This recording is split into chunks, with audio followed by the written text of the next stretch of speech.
Papa Dudut. Magandang araw po sa lahat. Ako nga pala si Bambi, 22 years old.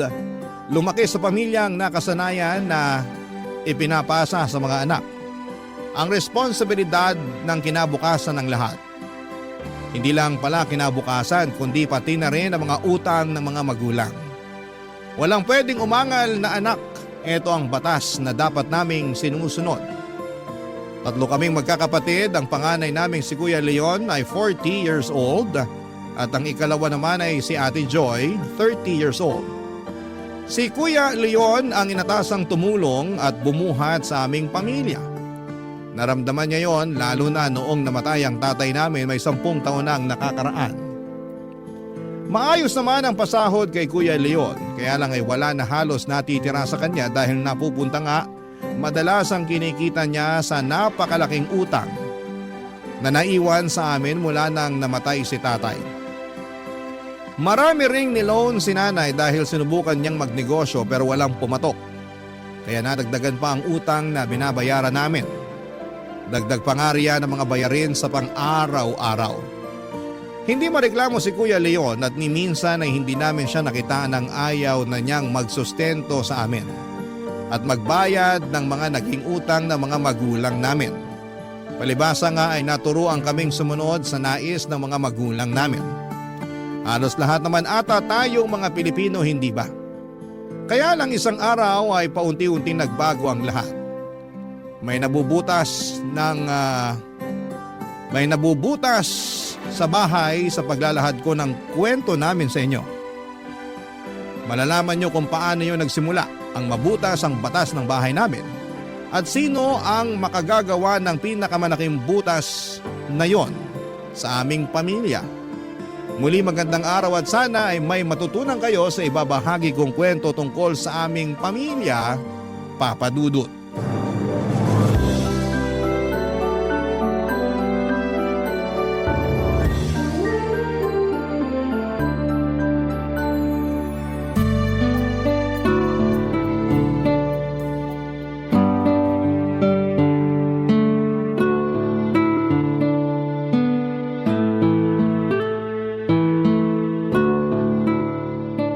Bambi, pakihilot mo nga mamaya tong likuran at tiyan ko pagkatapos natin maghapunan. Magpatunaw muna kayo, Nay. Saka ko kayo hihilutin. Nako, sa edad ni nanay na 60, baka bukas pa yan matunawan. Baka gusto mong tunawin kita sa mundo. Pag ganitong kinakabag ako, wag mo ako mabiro-biro, Joy ha. Ikaw naman kasi, Ate Joy. Hintayin mo munang matapos ang dalaw ni Nanay bago ka magbiro. Dinadatnan pa si nanay? Naniwala ka talaga, Kuya Leon? Tigilan nyo na nga yung pagbibiro tungkol sa akin. Magseryoso na kayo. May kailangan tayo pag-usapan. Minsan na nga lang ako makakatawa. Biglang seryoso agad ang usapan. Mahihirapan kang tumawa sa mga sasabihin ko. Pag-usapan na lang natin mamaya pagkatapos natin maghapunan, Nay. Gusto ko pa magkaroon ng gana sa kinakain kong bopis. Balik ulit tayo sa pagjo-joke sa dalaw ni Nanay. O kaya, kung bakit next year pa siya matutunawan? Magseryoso na, hindi na ako natutuwa. Ay, tungkol na naman po ba to sa pera? Tama ba? Lahat naman tungkol sa pera. Kaya nga sabi ko sana mamaya na lang pag-usapan. Hindi magandang dinadaanan ng mga pagkain ng mga usapan tungkol sa pera. Tama naman yon. Paubos na rin naman itong kinakain natin. Mas magandang mamaya na lang pag-usapan ng pera. Maiintindihan ng kanin at bopis kung bakit kailangan na natin pag-usapan ito. Sige na nga. Kakagat na kami. Anong meron? Kumuha ako ng lupa sa probinsya ng lola nyo. Ano? May masama ba sa sinabi ko? Bakit kayo kumuha ng lupa nang hindi man lang muna nagsasabi sa amin? Lalo na sa akin. Nagkakaubusan na kasi ng mga lupa ngayon. Kaya nung sinabi sa akin ng pinsan ko na merong nagbebenta ng lupa ron sa amin, kinuha ko na. Pwede naman daw hulugan. Hindi niyo pa yung binayaran? Kahit down payment wala pa kasi malayong kamag-anak naman natin ang nagbenta kaya ayun, nagtiwala sa akin. At kaya nyo ba to sinasabi sa akin ngayon kasi naniningil na ng down payment. Kailangan na raw bago matapos tong buwan. Akala ko po ba okay lang kahit walang down payment?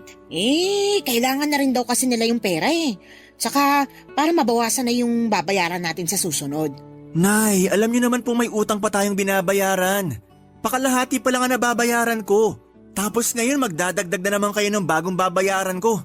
Sana man lang hindi niyo muna kinuha ang lupang yun. Tama naman si Kuya Leon, Nay. Hindi praktikal na kumuha ng panibagong babayaran ngayon. Mas mainam kung tatapusin muna yung binabayarang utang ni Kuya bago kayo magdesisyon na kumuha ng lupa. Ano bang hindi tama ron? Praktikal nga na kumuha ako ng lupa. Hindi naman habang buhay uupa tayo. At hindi habang buhay kasama ko kayo. Alam ko, balang araw, aalis na rin kayo sa poder ko at bubuo na ng sarili ninyong pamilya. Gusto ko lang ng sarili kong lupa na mapapatayuan ng bahay para kahit iwan nyo na ako ron, ayos na ako. Total, doon din naman talaga ang punta ko. Alam kong abandonahin nyo rin ako. Dinaan nyo na naman kami sa ganyan, Nay. Nangonsensya pa nga. Pag ikaw, pinost din na Kuya Leon sa Facebook. Hindi ka dapat nakikisali sa usapan, Bambi. Wala kang nayaambag sa bahay na ito. Sorry po, Nay. Sinusubukan ko lang naman pong magbiro para hindi na bumigat lalo yung usapan. Hindi ko kailangan ng biro mo. Ang kailangan ko, manahimik ka. Para akong sinampal sa sinabi ni nanay sa akin, Papa Dudut. Oo, at wala pa akong ambag. Lalo't patapos pa lamang ako sa pag-aaral. Si Kuya Leon din ang nagpapaaral sa akin at si Ate Joy naman ang nagbibigay ng baon sa akin. Walang trabaho si nanay, nasa bahay lamang siya at inaasikaso kaming magkakapatid. Kaya parang napahiya ako na sumabad sa usapan dahil alam kong wala pa akong naitutulong sa pamilya namin.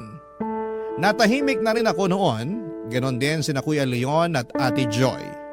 Nakatungo lamang silang dalawa habang nilalaro na lamang ang natitirang pagkain sa mga plato nila. Patuloy pa rin si nanay sa pagbibida sa kagandahan ng pagkakaroon ng sariling lupa. Nainis lamang ako nang biglang madula si nanay at sinabing magandang makabili kami ng property para may ipamukha sa mga taong nang da-down sa amin. Pangyabang lang pala, para lang may mapatunayan. Nakakainis talaga, Papa Dudut. Pagkatapos ng hapunan, pumasok na si Ate Joy sa kwarto namin. Si nanay na ang naghugas ng mga pinagkainan dahil good mood ito. Nagawa na kasi niyang mapapayag si Kuya Leon tungkol sa lupang kinuha niya. Ako naman ay nasa sala lamang at nagmamasid kay Kuya Leon na nasa bahay lamang or sa labas ng bahay. Nakabukas ang pintuan kaya nakikita ko kung paano siyang palakad-lakad at tila malalim ang kanyang iniisip. Sinulyapan ko si nanay at busy pa rin po ito sa paghuhugas. Kaya naman tumayo na ako sa pagkakaupo sa sofa at lumabas para puntahan si kuya. Sinarado ko ang pintuan para hindi marinig ni nanay ang magiging usapan naming magkapatid. Papa Dudut.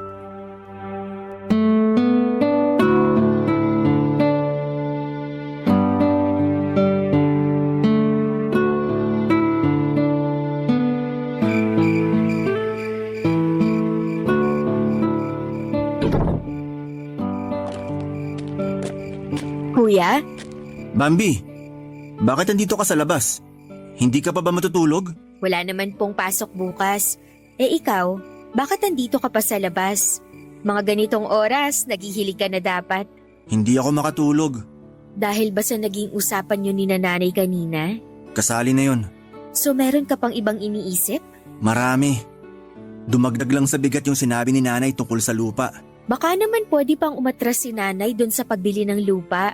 Total, sabi niya naman, wala pa siyang inaabot na bayad. Hindi aatras si nanay, sigurado ako. Pag may gusto siya, gagawa talaga siya ng paraan para ipakuha sa akin yun. Tama ka rin naman. Ay, ang nanay talaga, hindi na nadala. Alam namang malaki pa ang utang natin. Mabuti nga kahit papano nag-aabot si Joy sa akin. Kung wala siya, hindi ko na alam kung paano mapagkakasyang sahod ko para sa ating lahat. Sorry kung wala akong maiambag, Kuya Leon, ha? Magmamadali na lang ako makatapos para makapag-abot na rin ako. Hindi mo naman kasalanan. Dapat nga hindi talaga tayo nagbabayad ng utang na yun eh. Pero wala naman tayong magagawa. Sino pa bang ibang aasahan ni nanay? Anong plano mo na ngayon, Kuya? Paano mo mababayaran yung lupang kinuha ni nanay? Sa totoo lang, hindi na yan ang pinakamalaking problemang iniisip ko ngayon eh. Meron pang iba? Dahil na naman ba kay nanay? Ano na naman bang ginawa niya? Hindi tungkol kay nanay. Tungkol sa girlfriend ko. Parang alam ko na kung ano yan. Naiinip na siya. Gusto na niya magpakasal kami para makabuo na kami ng pamilya. Nag-aalala na siya kasi 35 years old na siya. Baka raw mahirapan na kaming makabuo sa edad niya. Gusto mo na bang magpakasal? Kaya mo bang magtago ng sikreto? Oo naman, kuya. Wag na wag mong ipagsasabi to. Lalo na kay nanay. Maski na kay Joy. Promise, ano ba yun? Gusto ko na lang magpakasal para makatakas na sa responsibilidad ko sa pamilya na to. Ay, Dismayado ka ba? mas doon ako kinakabahan. Kasi kung aalis ka na at mag-aasawa, paano na kami? Ay, alam niyo naman kayo ang dahilan ko kung bakit alanganin akong pakasalan ng girlfriend ko. Kahit lagi na niya akong tinatakot na hihiwalayan, hindi ko pa rin kayo magawang pabayaan. Pero nakakatukso lang kasi natakasan na kayo para makapagsimula naman ako. Naiintindihan kita, kuya. Hindi naman kasi biro tong pagsalo mo sa amin. Pero mahal ko kayo, kaya hindi ko kayo mabibitawan agad. Kapag nagpakasal na kayo, tutulong ka pa rin ba sa amin? Gagawa ko ng paraan. Mababawasan nga lang ang may aabot ko. Ay, paano mo kaya mapapaliwanag yan kay nanay? Kasi sigurado ko, hindi niya tatanggapin na babawasan mo ang iaabot sa amin. Lalo't kumuha na siya ng dagdag na babayaran. Ipapaliwanag ko sa kanya sa susunod. Aayain mo na talaga ang girlfriend mo na magpakasal? Sasabihan kita. Medyo nagdadalawang isip pa rin naman ako eh. Natatakot pa ako sa responsibilidad. Nakakatrauma tong iniwang problema ni tatay sa akin. Tapos magdadagdag pa si nanay ng bubuhatin mong bayarin sa susunod. Nakakatrauma ang mga magulang natin. Ay, ano kaya ang pakiramdam na mapunta sa mga magulang na hindi inaasa sa mga anak ang kapalaran nila? Ano nga kayang pakiramdam? Yon ang naging paulit-ulit na tanong ko hindi lang kay Kuya Leon kundi pati na rin sa sarili ko. Aminadong malaki ang inggit ko sa mga kaklase ko, ang mga magulang kasi nila papadudot ni minsan ay hindi humingi ng piso sa kanila. Natahimik nga si Kuya Leon sa naging tanong ko. Sa pananahimik niya ay naramdaman ko ang bigat na dala-dala niya. Kung ang ibang mga magulang ay pinamamanahan nila ng pera at ari-arian ng kanilang mga anak, kabaligtaran naman ang mga magulang namin sa amin. Pinamanahan kami ng mga utang at ibang mga gastusin. Naawa tuloy ako kay Kuya Leon lalo't siya ang panganay at siya ang may pinakamalaking responsibilidad sa amin. Hindi pa nakatulong na siya ang lalaki sa amin. Dahil sa kanyang kasarian, siya tuloy ang inatasan para maging bagong padre de pamilya sa amin. Anong takas niya roon? Pinalipas lang namin ng halos 15 minutos na pananahimik bago kami nagpasya na pumasok sa loob ng bahay. Nadatnan namin si nanay na nakikipag-usap sa kanyang cellphone. Kausap nito ang isang kasamahan niya sa simbahan. Pinagmamalaki niya na niregaluhan siya ni Kuya Leon ng lupa sa probinsya. Napailing na lamang kaming pareho ni Kuya sa mga narinig namin. Nagpasya na lamang kaming pumasok na lamang sa mga kwarto namin. Hanggang sa mga kwarto namin ay dinig namin ang pagbibida ni nanay sa mga tinatawagan niyang kakilala. Tuwang-tuwa siya sa lupang ipapaako niya kay Kuya Leon. Naaawa naman ako sa panganay namin lalo't alam kong sa aming dalawa. Siyang higit na nakakarinig sa mga sinasabi ni nanay dahil halos kadikit lang ng salang kwarto niya. Napatanong na lamang ako. Paano kaya makakatulong noon si Kuya? Paano siya makakatulog noon ngayong naririnig niya ang panibagong pabigat sa kanyang likod, Papa Dudut? Barangay Love Stories. Barangay Love Stories. Papa Dudut, panay pa rin ang pagsabi ni nanay tungkol sa down payment sa lupang kinuha niya. Hindi pa rin makapag-abot noon si Kuya sa kanya para sa lupa. Sinabi niyang naiayos na niya ang budget para sa mga pangangailangan namin at hindi pa niya maisisingit doon ang para sa down payment ng lupa. Bilanggit pa nga niya na kailangan niyang magtipid dahil patapos na ang pag-aaral at malaki ang gagastusin bago ako makapagtapos. Ayos lang na ginawa niya rin akong dahilan para hindi siya mag-abot ng pang-down payment ni nanay sa lupa. Kahit gamitin pa niya akong rason sa ibang mga gustong ipabili ni nanay ay ayos lang talaga sa akin, Papa Dudut, para matigil na rin si nanay sa pagkuha ng mga bagay na hindi naman kayang bayaran ni Kuya. Pansin ko na tumanda lalo ang itsura ni Kuya Leon dala ng stress kay nanay. Panay na rin ang iwas niya sa amin ni Ate Joy. Nakakahalata man si Ate Joy sa mga pinagdadaanan ni Kuya Leon pero pinili niyang huwag na lamang abalahin pa si Kuya. Tulad nga ng dati, inobserbahan na lamang niya si Kuya Leon at si Nanay. Hanggang isang araw ay napansing bago si Ate Joy kay Kuya Leon. Alam kong may nabatid ito na naobserbahan niya kay Kuya Leon. At mukhang tama nga na merong pasabog si Kuya. Sinabi niya yon habang nasa kalagitnaan kami ng hapunan. Masarap ang hapunan namin noon. Bumili si Kuya sa paboritong fast food ni Nanay ng pritong manok at palabok. Hindi pa niya sahod pero nagawa niyang ibigay ang pagkain na gusto ni Nanay. Doon mas lalong nakatunog si Ate Joy. Kahit masarap ang pagkain, alam niyang mahihirapan siyang lunukin yon sa mga sasabihin ni Kuya Leon, Papa Dudut.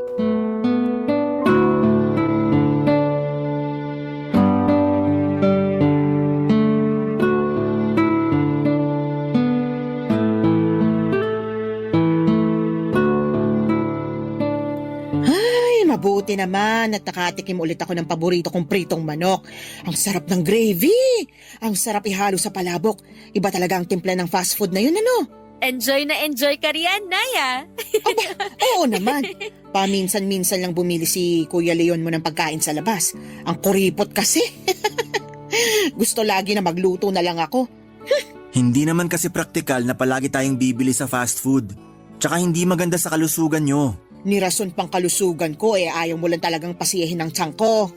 Bihira mo nga itong gawin, Kuya Leon ah. Ano bang meron? Grabe naman.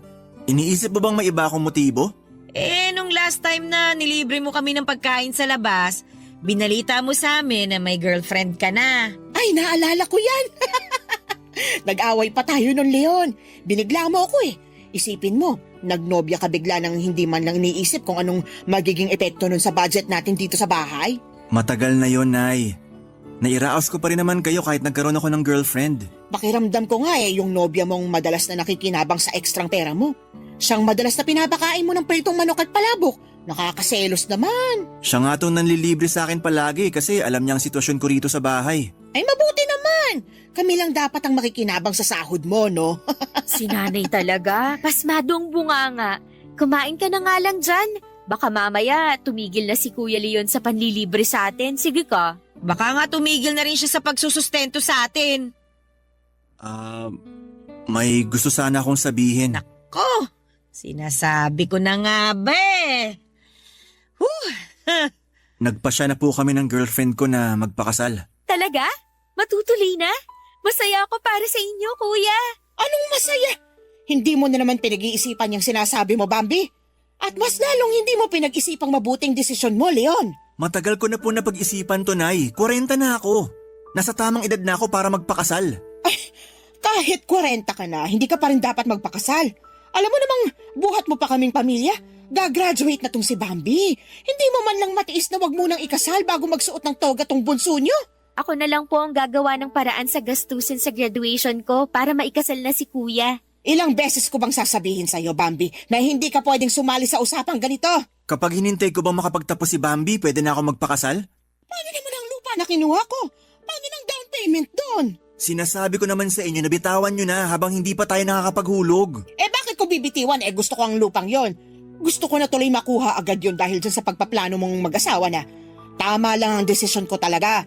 Iiwan nyo rin ako. Kaya kailangan ko na rin ng sariling lupa para makapagpatayo ng bahay ko. At sino naman ang inaasahan yung magpapatayo ng bahay para sa inyo?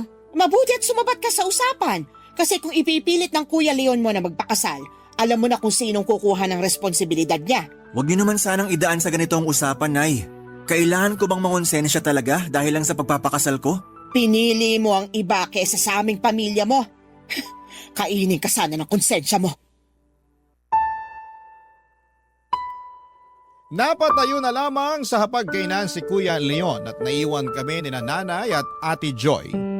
Tahimik lamang kami ni Ate Joy at inoobserbahan ko si Ate Joy. Hindi niya alam kung ano ang mararamdaman. Hindi niya alam kung ano ang unang mararamdaman at makakaramdam ba muna siya ng sama ng loob dahil ipapasa na sa kanya ang isang bagay na hindi pa siya handa. o makakaramdam siya ng awa kay Kuya Leon dahil matagal na rin namang inako ni Kuya ang lahat ng obligasyon. Binaling ko naman kay nanay ang atensyon ko pagkatapos kay Ate Joy. Parang hindi naapektuhan si nanay sa mga emosyon ng mga anak niya na lumabas sa usapang yon. Doon ako nakaramdam ng lungkot. Di hindi ko nga naipagtanggol man lang si Kuya. O di naman kaya ay madepensahan ang sarili ko. Para akong parte lang ng audience noon at hindi dapat makialam sa mga aktor dahil makakasira lamang ako. Nawala na rin ako ng gana sa kinakain at nagpaalam na ako para tapusin ang assignment ko. Sinundan na rin ako ni Ate Joy papasok sa kwarto at naiwan si nanay na nilalantakan pa rin ng palabok at pritong manok. Sa paglipas pa nga ng mga araw at linggo, biglang nagpasya si Kuya Leon na magsama na sila ng karelasyon niya. Kinabiglan naming lahat yon. Ibig sabihin mas mapapaaga ang pagkaputol ng sustento niya sa amin. Doon ko nga mas lalong nakita ang problemang itsura ni Ate Joy. Ang problemadong mukha niya, wala na siyang kawala.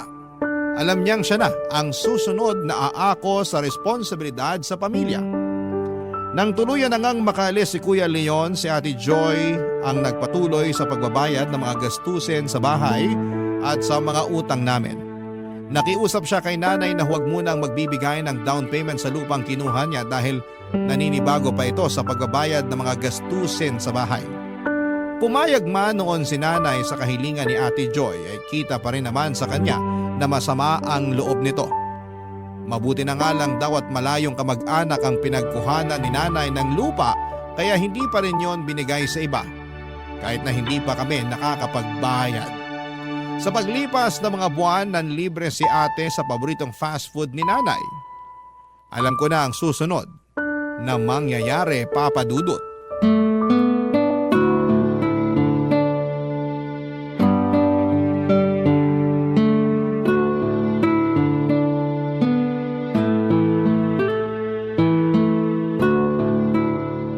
Saan daw ba pumunta si nanay? Lalamig na tong pritong manok at palabok oh.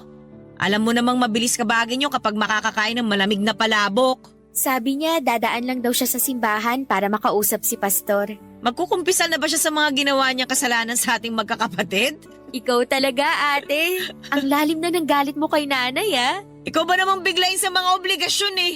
Pero naiintindihan kita. Kayo ni Kuya Leon. Parehas tayo.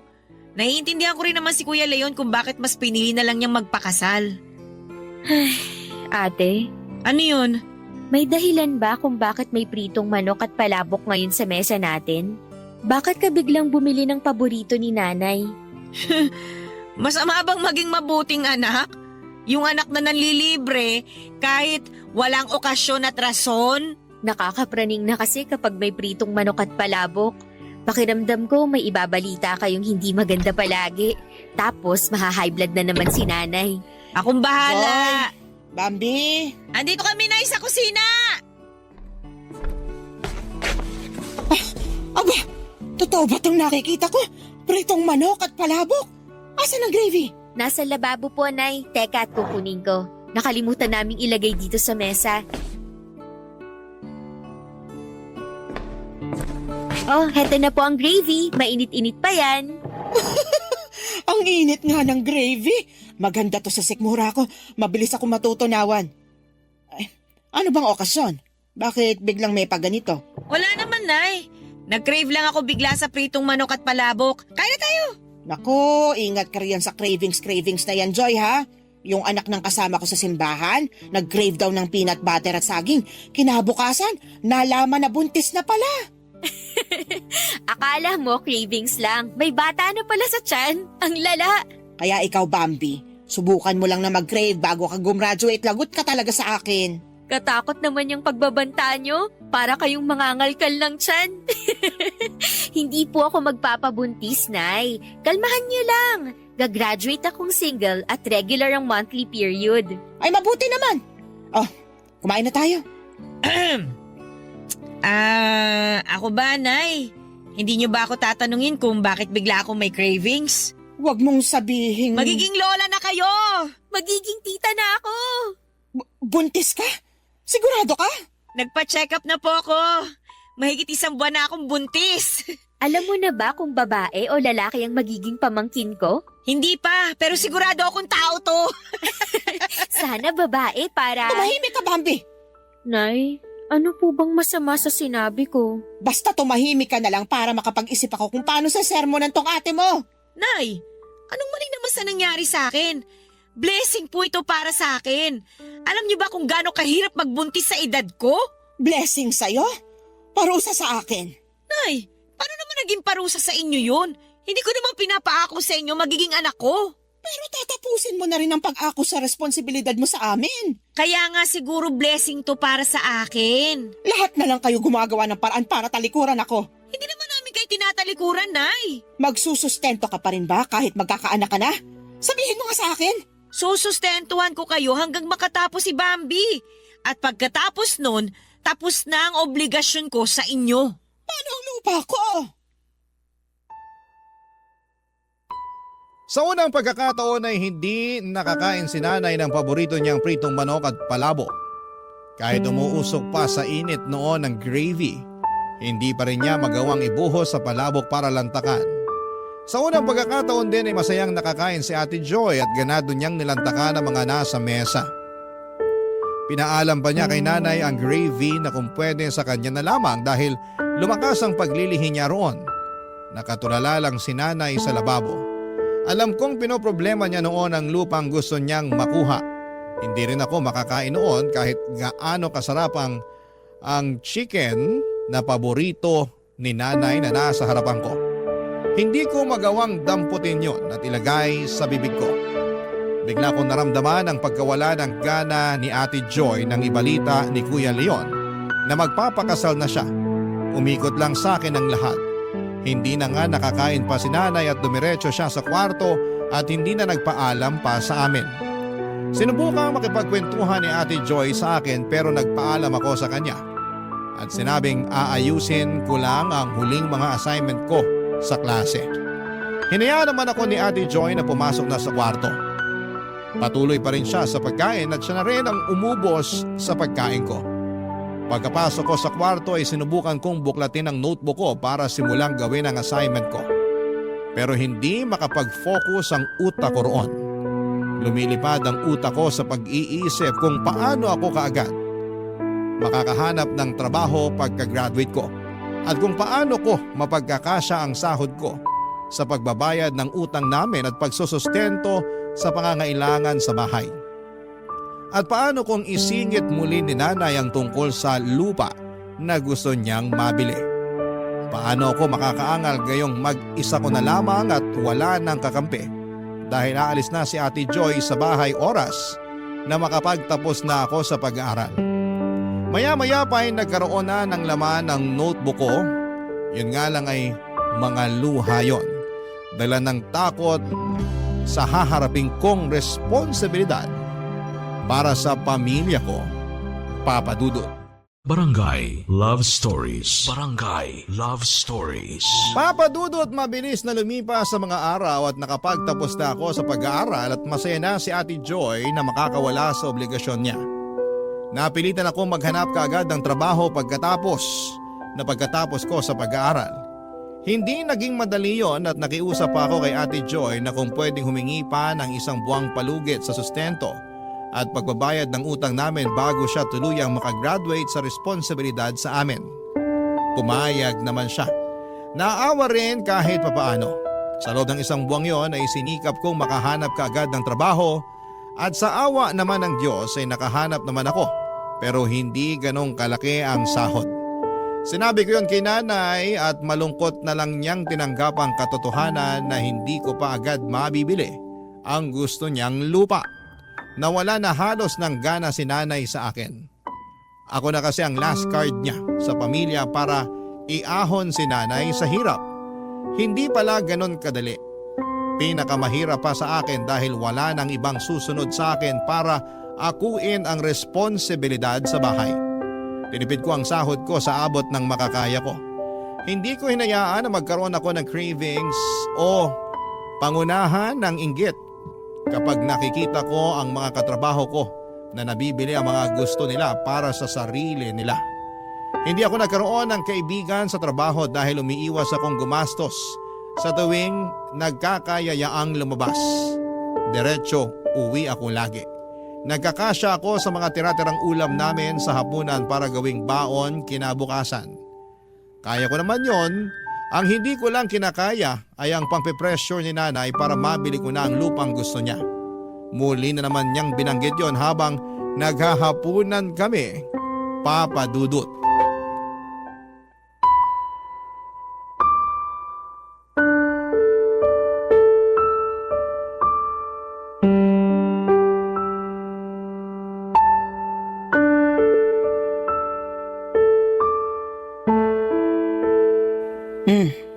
May balita na ba kina Ate Joy at Kuya Leon mo? Hindi pa sila nagre-reply nung last na kinumusta ko sila sa Facebook. Mukhang nakalimot na. Hindi naman po siguro. Busy lang din talaga. Lalo malapit ng mga anak si Ate Joy. Tapos buntis na rin yung asawa ni Kuya Leon. Iniwan nilang responsibilidad dito sa bahay para bumuo ng panibagong responsibilidad sa labas. Ano bang klaseng pag-iisip yon? Desisyon naman po nila yon, Nay. At mula ngayon, makikinig ka sa mga desisyon ko para sa ikabubuti natin, ha? Huwag na huwag kang gagaya sa mga kapatid mo na tinakasan ako. Kahit gustuhin ko man, ako na ang last card sa pamilya na to. Anong last card? Wala po. Tapusin mo na nga lang niya kinakain mo dahil may pag-uusapan pa tayo mamaya. Tungkol na naman po ba yan sa lupa? Meron pa bang iba? Ang tagal nang naiatras ang pagbili ng lupang gusto ko. Nakakahiya na sa pagbibilhan ko. Kesa naman nakapag-down na noon, di ba ka naremata lang yung lupa ngayon dahil hindi talaga kayang bayaran? Panay nang tawag sa akin ng may-ari ng lupa. Hindi na mapakiusapan. Tinatakot na ako na marami na raw gustong bumili ng lupang yon. Di ibenta niya kamo sa iba? Sige, pasamain mo pa lalo ang loob ko. Pinaasa na nga ako ng mga kapatid mo tapos ikaw naman tong magpapagsak ng pag-asa ko. Sinasabi ko lang ang totoo at praktikal, Nay. Hindi ko po talaga kaya na bilhin ang lupang yon. Tingnan nyo ngang puro interes na lang ang nababayaran ko sa mga utang natin. Problema ko ba yon?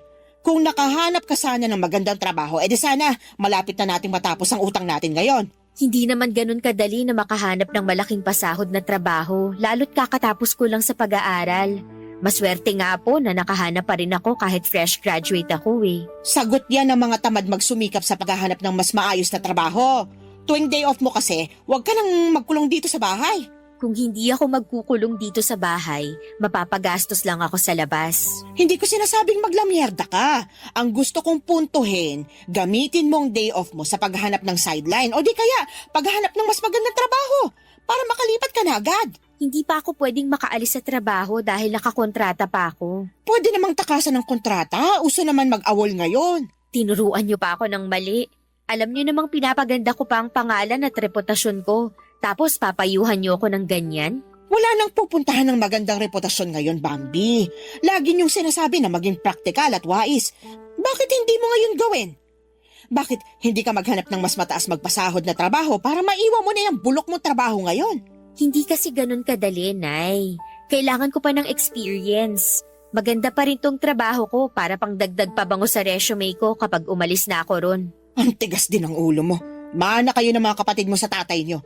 Kung bakit naman kasi siyang naunang mawala rito sa mundo, sana ako na lang para hindi na ako nakakaranas ng hirap sa mga anak ko. Huwag namang magsalita ng ganyan, Nay. Nakakawalang gana sa pagkain eh. Sinasabi ko lang ang nararamdaman ko, walang mali rito. Tatahimik na lang po ako para matapos na tong pagtatalo natin. Kung kailan gusto na kita magsalita, saka ka biglang mananahimik. Samantalang dati, panay ang sabat mo sa amin ng mga kapatid mo kahit hindi naman hinihingi ang opinyon mo. Nay, mag-usap na lang po tayo mamaya, okay lang po ba? Gusto ko sanang ma-enjoy tong pagkain. Bigay respeto na rin sa grasyang natanggap natin. Kung tatahimik ako ngayon habang kumakain ka, maaasahan ko bang mapag-uusapan natin mamaya ang lupa na gusto ko? Oo na lang po. Doon na nasiyahan si nanay sa pinangako kong mapag-uusapan namin ang tungkol sa lupa na gusto niyang mabili. Ako naman tong nawala ng gana. Nakatingin na lamang ako sa plato ko habang nagko-compute kung kaya ko bang maisingit sa sahod ko ang lupa ni nanay. Para matigil na sana siya sa kakasermon at kakaparinig sa akin tungkol doon. Ang lungkot ko sa totoo lang. Wala nang mga kapatid ko na pwedeng kumampi sa akin. Kahit panay ang message ko noon sa kanila ay ayaw nila akong replyan. Totoo nga kaya ang sinabi ni nanay na nakatakas na sila sa amin. Doon ako nasaktan. Dahil noong andon pa sila ay todo ang suporta ko sa mga plano nila. Kahit natakot ako sa mga biglang pagdedesisyon nila na umalis na sa bahay. Panakitaan ko pa rin sila ng pangunawa. Pero bakit kung ako ang nasa ganong sitwasyon ay bigla silang nawala? Nasa na yung kapalit ng suporta at pangunawa ko sa kanila? Hindi na ba yon masusuklian pa? Nagpatuloy lamang ako sa buhay kahit gaano pa yon kahirap sa akin. Halos ayoko nang umuwi pa ng bahay tuwing natatapos ang trabaho ko dahil ayokong harapin si nanay na panayang pangungonsensya dahil hindi ko siya mabigyan ng magandang buhay.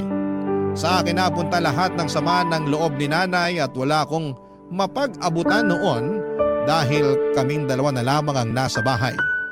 Napagod na akong kumustahin at magpasaklolo sa mga kapatid ko. Hanggang isang hapon, nagulat na lamang ako nang bigla silang dumating sa bahay. Wala noon si nanay dahil nasa simbahan pa ito. Mukhang sinadya nilang pumunta kung kailan hindi nila maaabutan ang aming ina, Papa Dudut.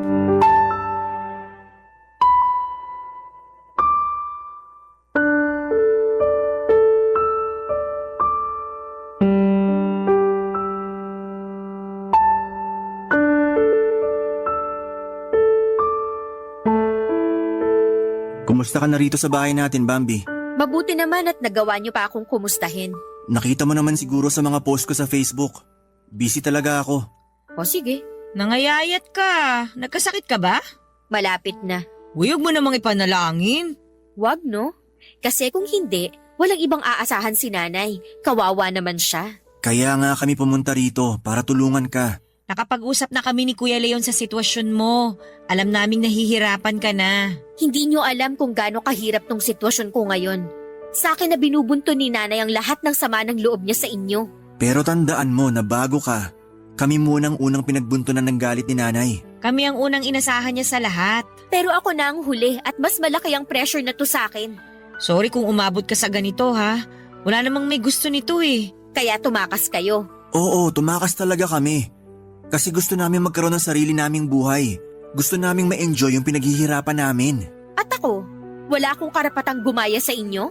Wala akong karapatang ma-enjoy ang pinaghihirapan ko? Kaya nga kami nandito para tulungan ka sa sitwasyon mo. Tutulungan niyo na ba akong magbayad sa mga utang natin? Mag-aambag na ba kayo sa lupa na gusto ni nanay? Yan ang malabo. Alam mo naman ngayon pa lang kami nakakabawi sa lahat. Eh di wala rin naman pala kayong maitutulong sa akin. Bakit pa kayo pumunta rito sa bahay? Bakit niyo pa sinabi na tutulungan niyo ako? Matutulungan ka namin sa ibang paraan. Tulad ng ano? Mamadaliin na namin to bago dumating si nanay. Ano nga ang gagawin? Tulad ng ginawa namin. Gusto niyong magpakasal ako? Magpabuntis? Eh wala nga akong oras para magkaroon ng karelasyon. Natatakot pa nga akong magpaligaw kasi baka makihati ako sa gastos kapag nakipag-date ako. Makakaisip pa tayo ng paraan bukod sa mga ginawa namin. Gusto niyo na rin ako makatakas dito? Nakokonsensya man kami kay nanay, pero mas nakokonsensya kami sa'yo. Ngayong binanggit niyo yan, nakokonsensya na naman ako. Pigilan mo kung gusto mong makalaya rito. Ate Joy, hindi ganun kadali yun. Araw-araw akong pinapalamo ng konsensya ni nanay dahil sa pag-iwan niyo sa amin. Sa tingin niyo, hindi pa namamahay ang konsensya sa puso ko? Ganyan din naman ang ginawa sa amin ni nanay noon. Pero iba ang kaso ngayon. Kasi ako na tong pinakahuling aako sa obligasyon ng pamilya. Hindi ko naman na kayo pwedeng asahan sa sustento dahil may mga pamilya na kayo. Nanalo na kayong makatakas dito. At ako, kahit makatakas ako rito, paano si nanay? Iwan mo! Alam kong hindi naging ganon ka-responsable si nanay sa atin. Pero nanay natin siya.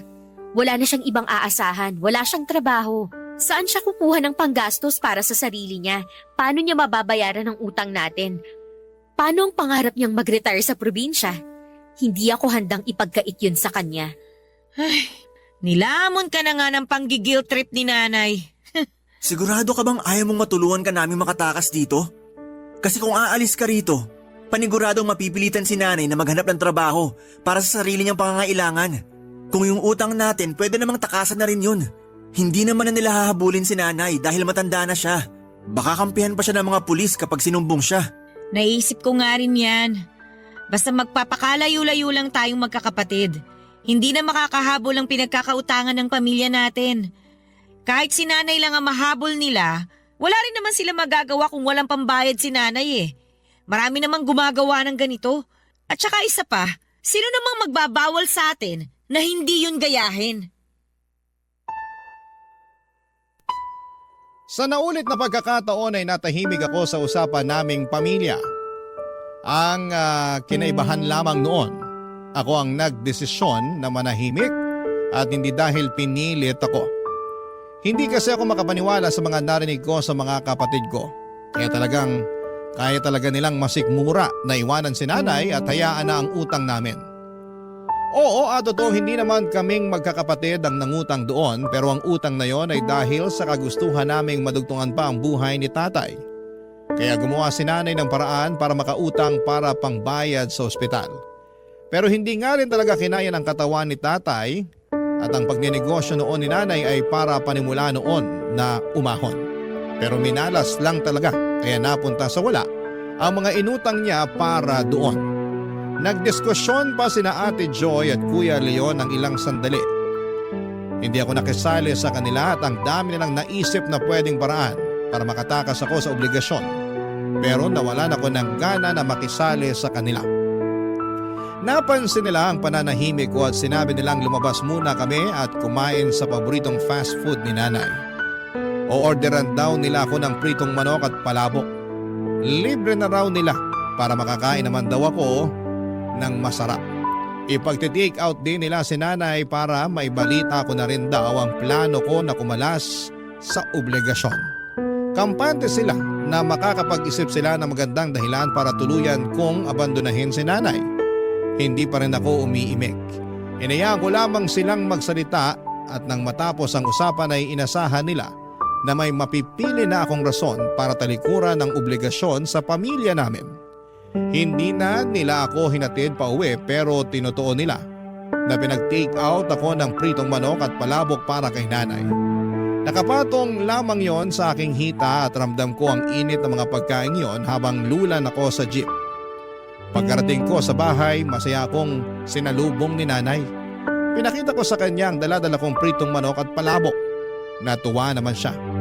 Sabay kaming kumain at sa kalagitnaan ng usapan ay binalita niya sa akin na kinuha siyang tagapaglinis sa simbahan at maayos naman daw ang pasahod. Matutulungan na raw niya ako sa pagbabayad ng utang namin at sa tulong ng Diyos, sana raw ay makapag-ipon siya para sa lupang pangarap niya. Napangiti ako at muling nagkaroon ng gana sa buhay.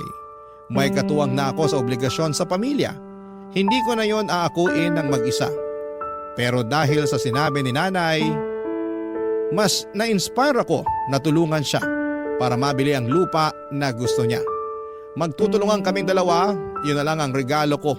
Hindi lang kay nanay kundi pati na rin sa mga kapatid kong minsan ay tinulungan din ako.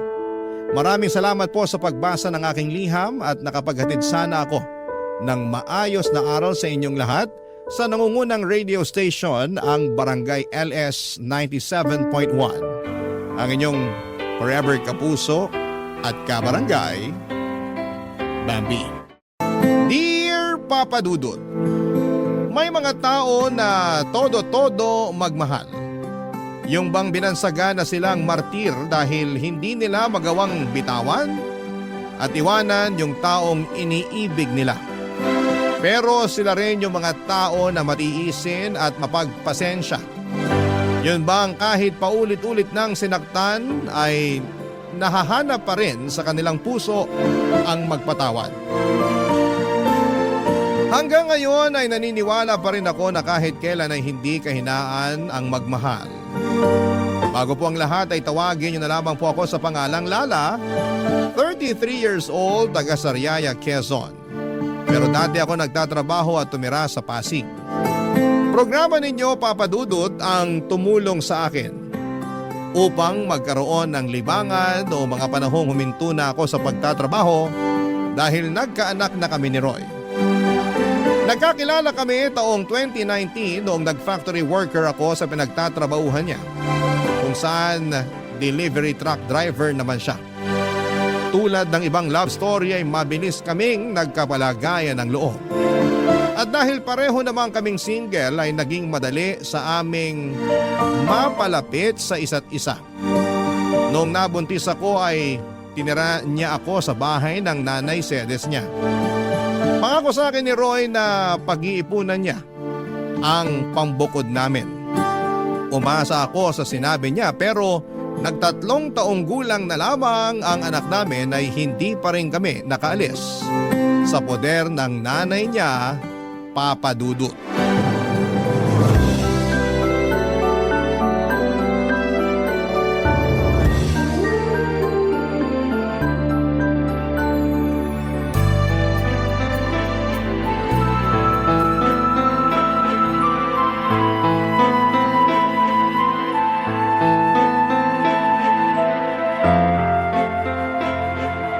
Nay, alam niyo na pala na may babae si Roy pero kinukonsinti niyo pa.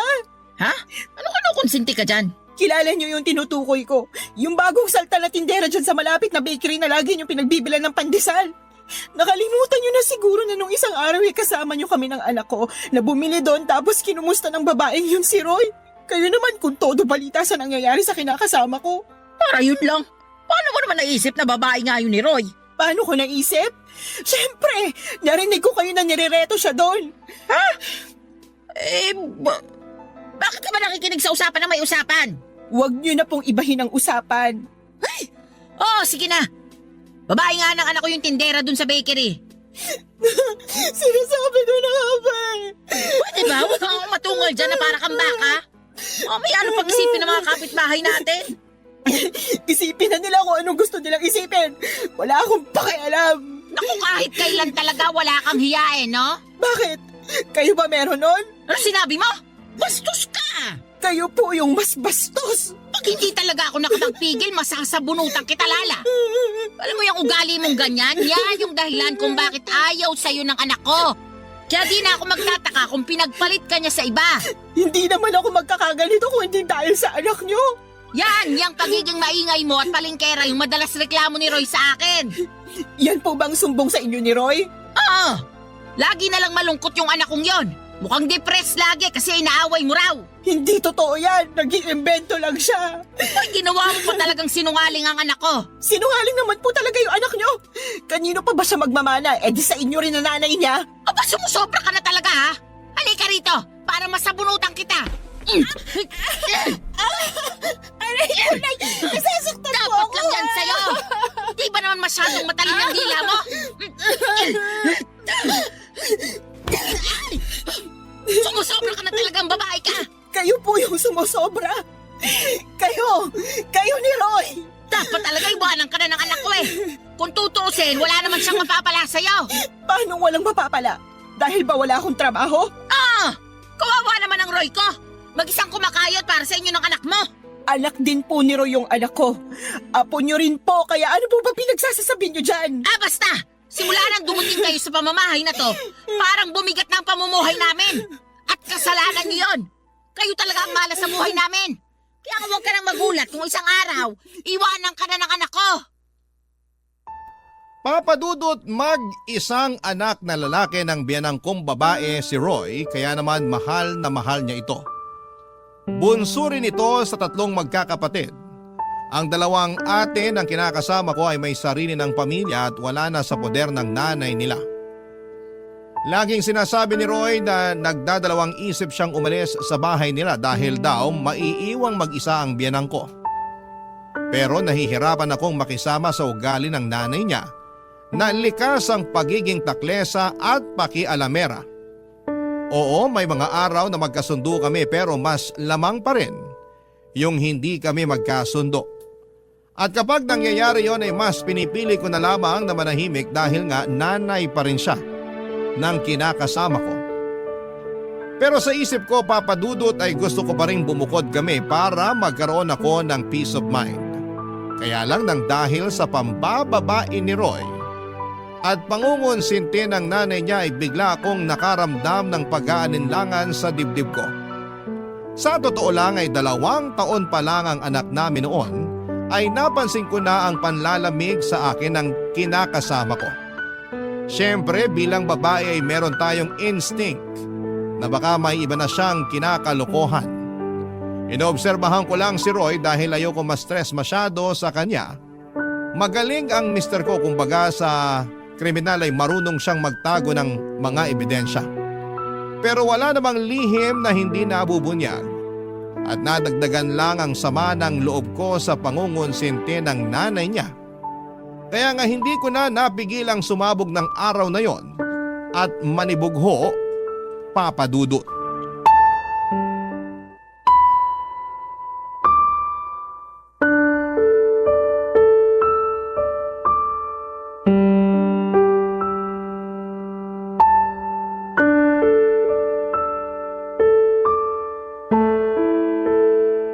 Oh, yan lang sinweldo namin. Ano to? Anong ano yan? E di sweldo namin. 500? Bakit ito lang? Magagawa ko kung yan lang. Baka nakakalimutan mo na marami akong loan. Malamang kinaltas na dyan. Hindi ako naniniwala sa'yo. Patingin ang payslip mo. Ayoko nga. Anong ayaw mo? Wala na. Tinapon ko na. Roy naman, napakaliit nito. Alam mo namang may sakit yung anak natin, di ba? Akala ko ba magaling na siya? Hindi naman tumalab yung halamang gamot na pinainom ng nanay mo sa kanya. Hindi nawala yung lagnat niya. Natatakot na ako baka kung ano ng sakit ng anak natin. Masyado ka namang OA. Ayos lang yung anak natin. Paano magiging ayos? Pabalik-balik nga yung lagnat niya. Tsaka ako pa talaga yung OA, ha? Para ka namang hindi nag-aalala sa anak mo?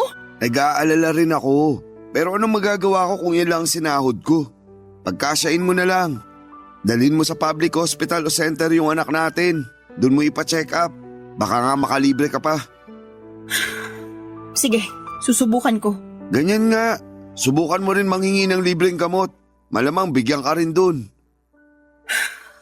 Oh, ano pang binubuntong hininga mo dyan? Akala mo ba hindi na ako nakakahalata? Nakakahalata sa ano ba? Na palagi na lang kakarampot yung perang binibigay mo sa amin ng anak ko. Anak naman ng teteng. Di ka ba nakinig?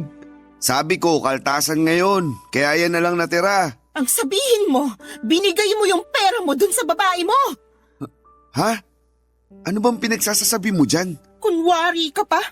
Akala mo yata hindi ko alam na naglalandian kayo ng tindera dun sa bakery na laging pinagbibilan ng nanay ng pandesal. Oh, paano naman tayo napunta dun? Huwag mo akong gawing tanga. Buwisit naman, Lala. Ano bang iniiyak-iyak mo? Nakuha mo ba akong tanungin alam mo naman sa sarili mo yung dahilan? Araw-araw na lang na ginawa ng Diyos na pinararamdam mo sa akin na hindi mo na ako mahal. Pero alam mo yung mas masakit? Pati yung anak mo na sarili mong dugot laman wala ka na rin pakialam. Pwede ba? Pagod ako ha. Galing na nga ako sa trabaho oh. Bad trip na nga ako na maliit sweldo ko tapos mas babad tripin mo pa ako. Galing daw sa trabaho, lukoy mo lelang mo. Aba, talaga naman. Akala mo talaga sa akin pinanganak kahapon ano? Tingnan mo nga, anong oras na? 12:00 na ng madaling araw. Sinabi mo sa akin kanina na tuwing gantong araw wala kayong delivery sa malayo. Kaya wag na wag mong maidadahilan sa akin na dun ka ginabi. Sabihin mo inuna mo pang pumunta sa babae bago umuwi rito sa bahay. Ay, nakakasira ka talaga ng ulo na babae ka. Dami mong alam. Dami mong satsat. Bakit? Dahil ba 500 lang binigay ko sa'yo? Isa na rin yun sa mga dahilan. Ewan ko sa'yo. Buti pa matutulog na ako. Taga, hindi pa tayo tapos mag-usap, Roy? Ayaw na kitang kausap. Kainis ka. Ikaw pa talaga may ganang mainis? Malamang. Pagod na nga yung tao tapos sinermonan mo pa. Di ka na lang magpasalamat, may inabot ako sa'yo. Meron pa naman tayong makakain hanggang sa susunod na sweldo ko. Masyado ka lang talagang mapaghanap.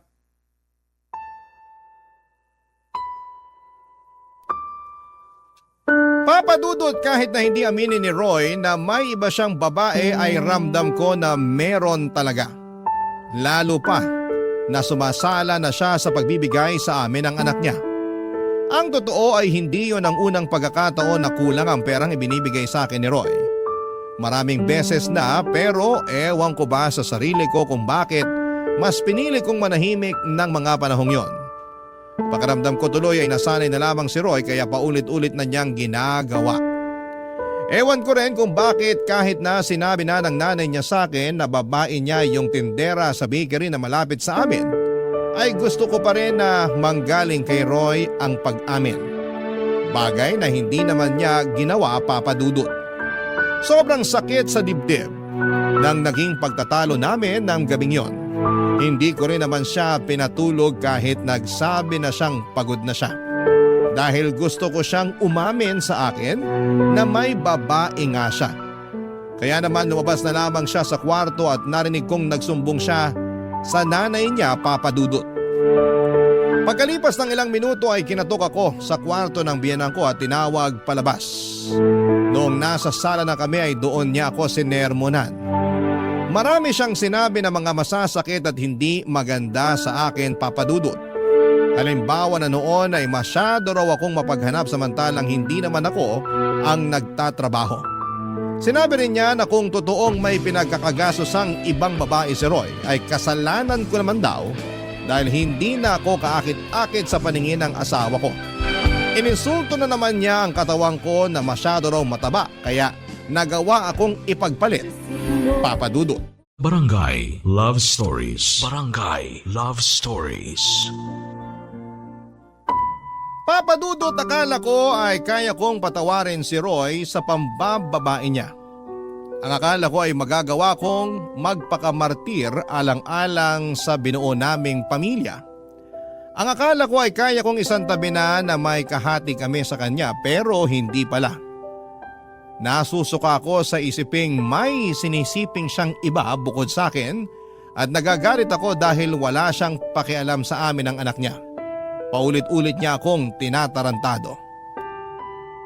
Alam din ng mga dati naming katrabaho at malapit kong kaibigan sa factory ang pagiging malapit ni Roy sa mga babae. Since hindi na ako nagtatrabaho doon ay silang nagbabalita sa akin kapag may kinakalokohang babae ang kinakasama ko. Ilang beses na rin nila akong ni-real talk na hiwalayan ko na si Roy pero hindi ko pa kaya. Dahil nga sa ayokong masira ang pamilya namin. Bukod doon ay ayoko ring lumaking walang kinikilalang tatay ang aming anak, Papa Dudut.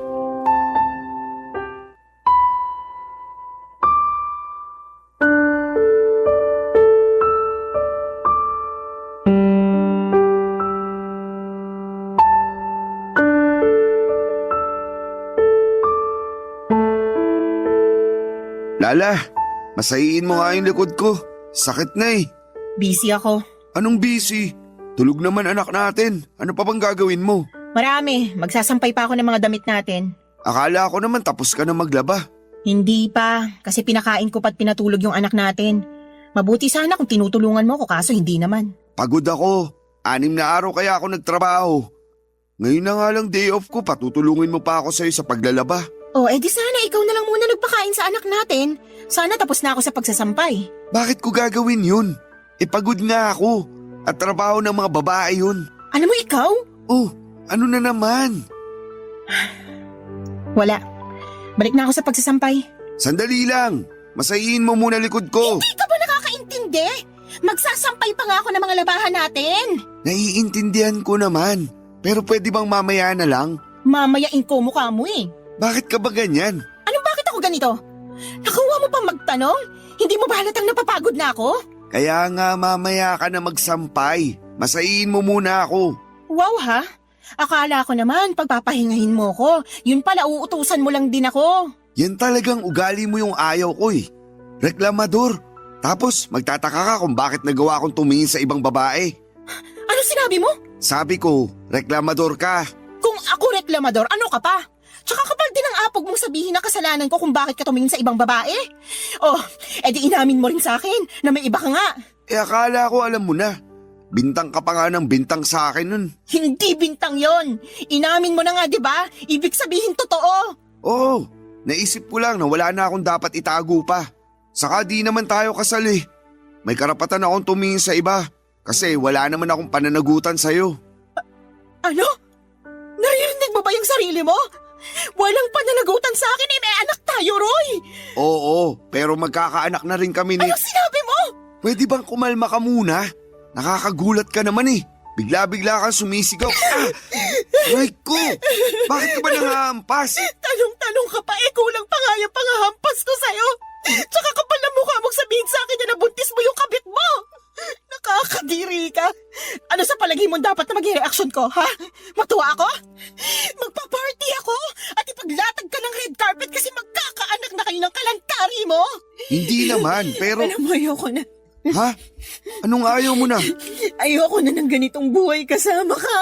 Pagod na ako kung alam mo lang. Hindi ito yung klase ng pagod na madadaan sa tulog. Papahinga, wasak na ako dahil sa ginagawa mo sa akin. Kung makapagmalaki ka pa, na kaya ka tumingin sa iba ay dahil sa pagiging reklamador ko, kapal mo talaga, Roy. Saan ka pupunta? Wala ka na doon. Basta, aalis na kami ng anak mo sa pamamahay na to. Lala naman, huwag mo naman gawin sa akin to. Bakit hindi? Hindi mo naman na kami mahal eh. Saka sabi mo magkakaanak na kayo ng babae mo. Eh di doon ka na. Congratulations sa inyo ah. Uy, seryoso ba talaga yan? Iiwanan niyo ako ng anak natin? Correction, anak ko lang. Simula sa araw na to hindi mo na sa anak. Hindi ka na niya tatay. Hindi mo na rin ako live-in partner dahil tapos na tayo. Papadudot galit na galit ako kay Roy nang malamang kong nabuntis niya ang kalantari niyang babae. Pakiramdam ko ay dobling beses niya akong pinagtaksilan. At hindi ko naisip na meron pa palang mas ilalala ang kaya niyang gawing pananakit sa akin. Ang sama-sama niya, Papadudot. Durog na durog ako ng mga panahong yon at iyak ako ng iyak, pero alam ko na wala na rin naman akong magagawa pa. Yun ang naging hudyat para magkalakas ako ng loob na makipaghiwalay kay Roy. Alam ko na mas priority talaga niya ang pambababae niya kesa sa amin ang anak niya, Papadudot. Ilang taong ko ring pinagtiisan ang hindi pagiging mabuting padre de pamilya at provider ni Roy. Dagdagan pa ng pangungonsinti ng nanay niya na sobrang perpekto sa mga ginagawang kabalbalan ni Roy, Papadudot. Ayoko na. Pagod na ako. Sinagad na ni Roy ang pasensya ko kaya naman mabilis akong nag-alsa baluta ng araw na yon at umuwi kami ng anak ko sa bahay ng Mama Berta ko na nasa Quezon Province. Buti na lamang kahit paano ay may naitabi akong perang pamasahe pero kinapos pa rin yon. Kaya nagpasundo na lamang ako kay Mama sa terminal ng bus, Papadudot.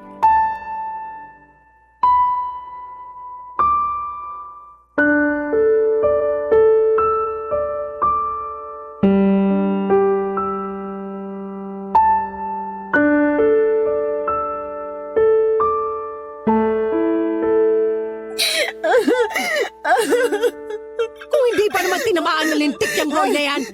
Halika, samahan mo ako sa kanila dun sa Pasig. Puputulin ko yung pagkalalaki niya. Wag na po. Tsaka ayoko na rin pong bumalik sa kanila. Pwes, ako ang babalik para maipaghiganti kita. Hindi na po kailangan.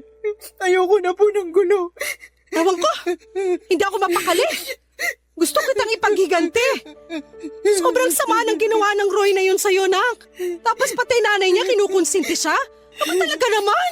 Opo, inahayaan niya ng babae yung anak niya.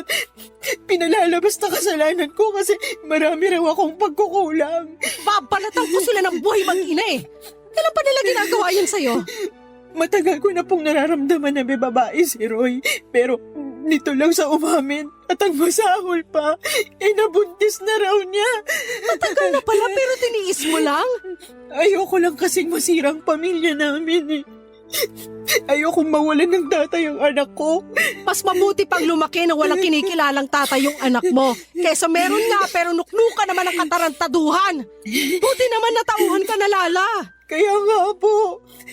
Mali ko lang kasi pinatagal ko pa. Hinayaan ko dahil umaasa ako na sa huli. Kami pa rin ang anak niya yung pipiliin niya. Hindi niya kayo deserve ng anak mo. Kaya tama lang na iniwan mo ng lalaking yon. Magsama sila ng babae niya. Pero kung may pagkakataon lang talaga, gusto ko siyang bigyan ng kaliwat ka ng sampal at sisikmuraan ko rin para magtanda. Pag nakasali nanay niya, papangahan ko. Manaman eh. O bakit? Magaling kaya ako manuntok. Alam ko po. Pero hindi na kailangan. Sabi ko nga po, ayoko na bumalik sa kanila. Karma na lang po bahala na maghiganti para sa amin ng anak ko. Sa bagay, naniniwala pa naman ako dyan sa karma. Yung bang kapag gumawa ka ng masama, doble o triple na masamang karma rin babalik sa'yo? Buti na lang talaga naisipan mo ng hiwalayan ng manlolokong yun. At umuwi kayo rito ng apo ko. Kasi welcome naman kayo rito sa bahay. Salamat, Ma. At sorry din dahil ang tanga-tanga ko. Dapat noon ko pa ginawa na makipaghiwalay kay Roy. Hindi na sana ako nasaktan ng gusto. Hayaan mo na. Nangyari na eh. Tsaka sabi mo ayaw mo namang masirang pamilya nyo. Ayaw mong mawalan ng tatay yung anak nyo. Ibig sabihin, nilaban mo. Pero si Roy talaga yung may diferensya rito. Kulang yata sa bakuna yung taong yun eh. Pareho sila ng nanay niya may pagkasintu-sinturin. Pag naligaw talaga yun dito sa Quezon, makakatingin mo sa akin ng suntok sa muka. Paawat na po kayo. Hindi ko lang matanggap na ginano nila ang kaisa-isang anak ko. Yun ay kinagagalit ko. Sana naiintindihan mo. Wala namang magulang na naghahangad na masaktan ng iba mga anak nila. Naiintindihan ko po kayo. Kaya lang bilang anak, ayoko naman na mapahamak kayo sa kagustuhan yung maipaghiganti ako laban sa kanila sakaling mag-cross ulit yung landas namin. Pero sana, wag na talaga kahit kailan. Sana nga. Naniniwala naman ako sa iyo na kaya mong itaguyod ang anak mo eh. Kakayanin ko po. Oo naman.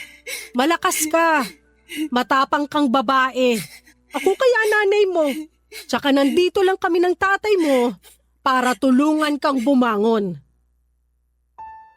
Papadudot mabait si Mama at ang kinakasama niya na tinuring ko na rin parang tunay na ama dahil hinayaan nila kami ng anak ko na magstay sa bahay nila. Matagal na panahon na rin simula nang umalis ako sa Sariaya para hanapin ang kapalaran ko sa Maynila. Doon ako nakapagtrabaho at nakapagrenta ng maliit na apartment bago ko nakilala si Roy. Wala akong kapatid at wala rin namang anak ang mama ko sa tatay-tatayan ko at tanging pagtitinda lamang ng mga gulay at prutas sa may tabing kalsada ang pinagkakabalahan nila. Kaya naman masayang-masaya sila dahil umuwi kami ng anak ko. Sa paglipas ng mga araw ay sinabi ko sa sarili ko na gusto ko na lang mag-focus sa pag-move on kay Roy at intindihin ang anak ko. Kaya nga kahit masakit, mahirap at nakakatakot ay sinimulang kong umusad. Butit nandyan ang mama ko na handang umalalay sa akin at sa loob nga lang ng isang buwan ay unti-unti ko nang naibabalik ang dati kong pagkatao. Nasinira at winasak ng dati kong kinakasama, Papa Dudut. Barangay Love Stories. Barangay Love Stories. Papa Dudut, mabilis na lumipas ang 2 buwan. Masasabi ko na gumanda na ang disposisyon ko sa buhay at oo, nandun pa rin yung kirot at panghihinayang para sa pangarap kong pamilya na kasama si Roy. Pero iniisip ko na lamang na baka hindi talaga kami ang tinadhana para sa isa't isa. Saka sabi rin ni Mama mas mabuti na maghiwalay kami kesa habang buhay akong mag-suffer. Nakasama siya. Feeling ko kasi ay mamamatay talaga ako sa konsumisyon sa dati kong kinakasama, Papa Dudut. Bukod sa pag-aalaga sa anak ko ay tumutulong ako kina Mama at Papa sa pagtitinda. Masaya ako dahil nagkaroon ako ng bagong pag-asa sa buhay matapos ng pinagdaanan kong kabiguan. At kapag naiisip ko ang karanasang kong yon, ay natatawa na lamang ako sa sarili ko dahil hinayaan kong mamalagi ako ng matagal sa ganong klase ng sitwasyon. Pero sa bagay, nagmahal lang naman ako. At kahit kailan ay hindi yon kahinaan o kasalanan.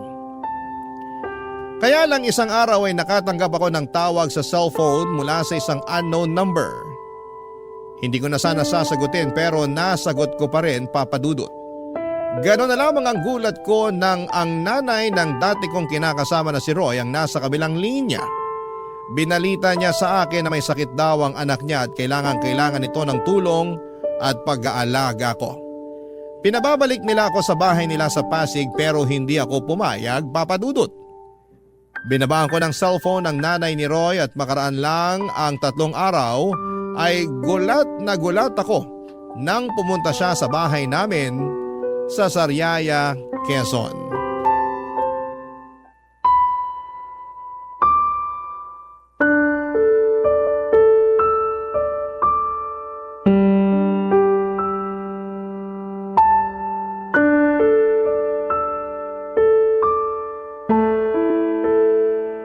Nay, tuloy po muna kayo. Kala ko hindi mo na ako papapasukin dito sa bahay niyo. Tagal mo akong tinitignan sa harap ng pinto eh. Pasensya na po, nagulat lang ako. Siguro hindi mo akalain na makikita kita, no? Ganun na nga po. Maupo po muna kayo, ikukuha ko kayo ng juice. Ay, hindi na kailangan. Wala rin naman akong planong magtagal pa rito sa bahay niyo. Lala, may bisita ka pala? Ay ma, kayo pala. Ikaw ang nanay ni Lala? Oo. Eh ikaw, sino ka? Ako si Sedes, nanay ni Roy. Roy? Yung manloloko? Hinay-hinay ka sa pananalita mo tungkol sa anak ko, ha? Ikaw ang maghinay-hinay. Baka nakakalimutan mo na sa pamamahay kita. Ay, talaga naman. Lala, pagsabihan mo nga yung nanay mo, sabihin mo, matutong rumispeto. Opo. Wow! Ako pa pala ang walang respeto rito, Sedes. Baka nakakalimutan mong ikaw at ang magaling mong anak ang hindi rumispeto sa anak kong si Lala. Akala mo ba hindi ko alam ang panloloko ng anak mo sa anak ko? At pati na rin pangungunsinti mo sa kalokohan ng Roy na yon. Ha? Ano sinasabi mo? Ma, huwag niyo na pong awayin si Nanay Sedes. Anong magawain na isa itong malakas ang loob pumarito sa bahay natin? Ano bang ginagawa mo rito, ha? Ano? Ito kasing anak mo si Lala. Kausap ko lang nung nakaraan sa cellphone. Pero binabaan ako ng tawag. Buti na lang alam ng anak ko kung saan yung bahay nyo. Kaya pumunta na ako. O bakit ka pumunta rito? Gusto ko lang pabalikin si Lala sa bahay namin. Kailangan siya ng anak ko. Ano ka mo? Tama ba yung narinig ko? Oo. Di pa naman siguro mahina ang pandinig mo, no? Hindi pa. At malakas pa rin ako manuntok. Mama naman, huwag niyo na pong patulan si Nanay Sedes. Eh nakakapikon yung matandang yan eh. Lakas na loob pumunta rito sabihin bumalik ka na ron sa kanila? Aba sinuswerte lang? Nay, diba, sinabi ko na po na ayoko nang bumalik sa bahay niyo. Ayoko nang makita si Roy. Tapos na kami simula nang mabuntis niya yung babae niya. Nandun na tayo, pero may sakit yung anak ko. Kailangan ka niya. Hindi po akong kailangan niya. Doktor ang kailangan niya kung may sakit siya. Tumpak! Pampira naman, no, Lala? Hindi ka ba talaga magpapakiusapan? Hinahanap ka nga ng anak ko. Ang gusto niya, alagaan mo siya. Parang wala kayong pinagsamahan ng anak ko, ah. Bakit ako? Nasaan yung babaeng nabuntis niya? Doon siya magpaalaga, hindi sa akin. Tungkol sa bagay na yan, wala na. Hiwalay na sila matapos makuna ng babae. Kaya nga nagkasakit si Roy kasi nagluluksa siya sa namatay niyang anak. Oh, di ba? Ang bilis ng karma talaga. Ma, please, wag na po kayo magsalita dyan. Kaya ko na to. Sorry po, Nay Sedes. Pero hindi ako tagapag-alaga ng anak niyo.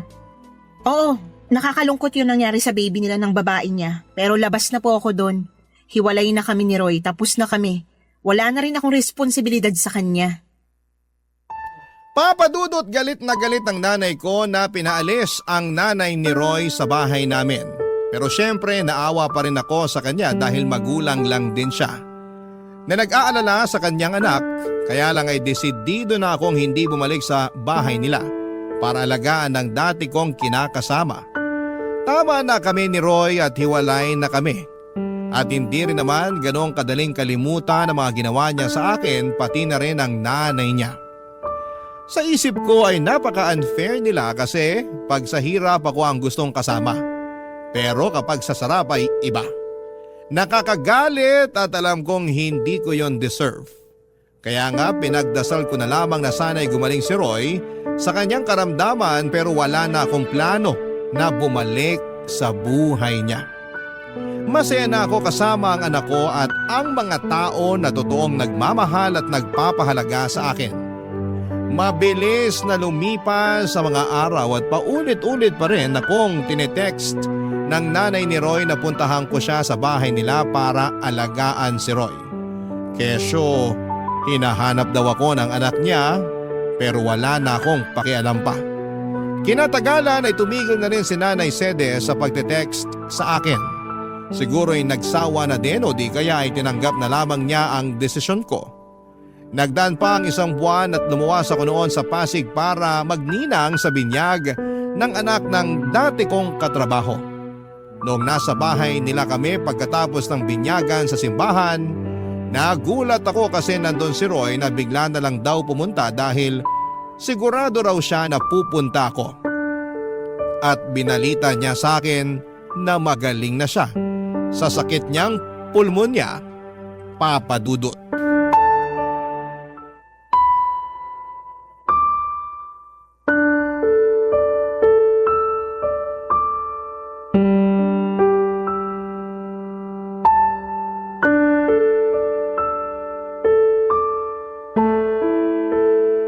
Alam mo, panira ka ng araw eh.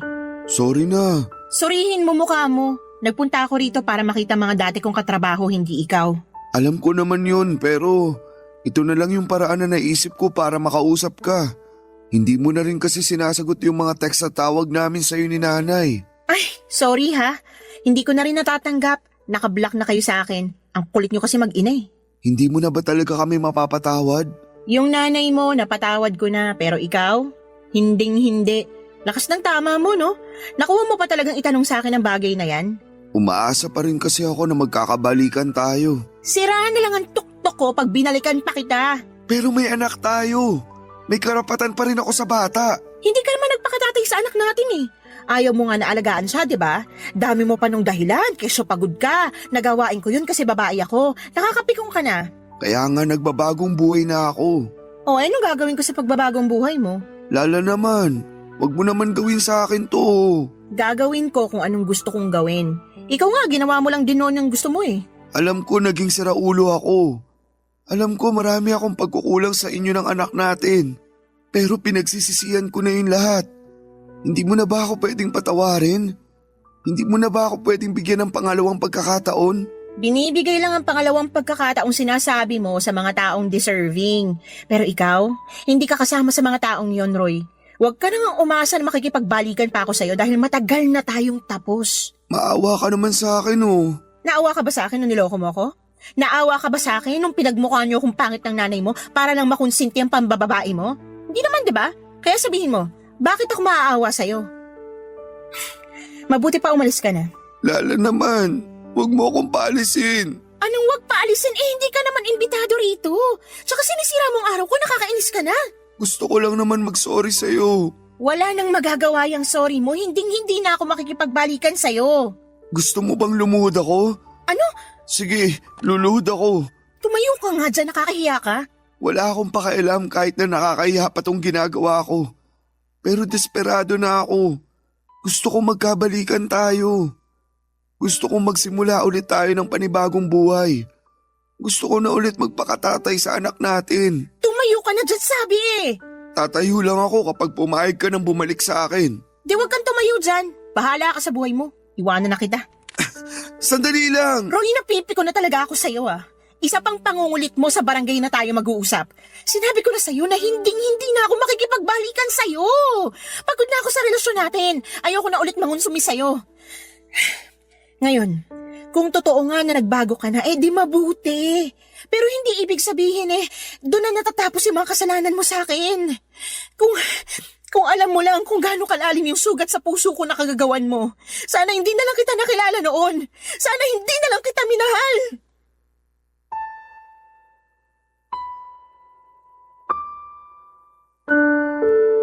Papadudot, kitang-kita ko ang matinding lungkot sa mga mata ni Roy nang marinig ang mga sinabi ko. Pero wala na akong pakialam pa. Tinalikuran ko na siya at bumalik sa bahay ng katrabaho ko. Nakita ko naman na umalis na rin siya kaya kahit papaano ay napanatag na ako. Kaya lang ay aminado ako na hindi ko na-enjoy ang araw na yon dahil sa pag-eksena ng dati kong kinakasama. Bukod doon ay nanginginig pa ang katawan ko sa engkwentro namin. Pero wala akong pinagsisihan na tinanggihan ko ang pakikipag-ayos niya sa akin. Kung noong nagkasakit siya ay nagawa ko siyang tiisin. Alam ko sa sarili ko na magagawa ko ulit yon. At hanggang sa kasalukuyan ay masaya ako sa desisyon kong tuluyang makipaghiwalay na sa kanya, Papa Dudut. At ang huling balita ko ay nag-resign na raw siya sa pabrika na pinagtatrabahuhan niya. At hindi ko na alam kung ano na ang nangyari sa buhay niya. Basta sa ngayon ay focus na lamang ako sa sarili ko at sa aking anak. Maraming salamat po Papa Dudut sakaling mapili po ninyong basahin ang istorya ng buhay ko. Sana po'y kinapulutan po ito ng aral at inspirasyon ng mga kabarangay natin na huwag manatili sa mapang-abusong relasyon. Matuto tayong piliin ang ating sarili. Huwag tayong magpakamartir. God bless po sa inyong istasyon and more power, Papa Dudut. Ang inyong forever kapuso at kabarangay, Lala.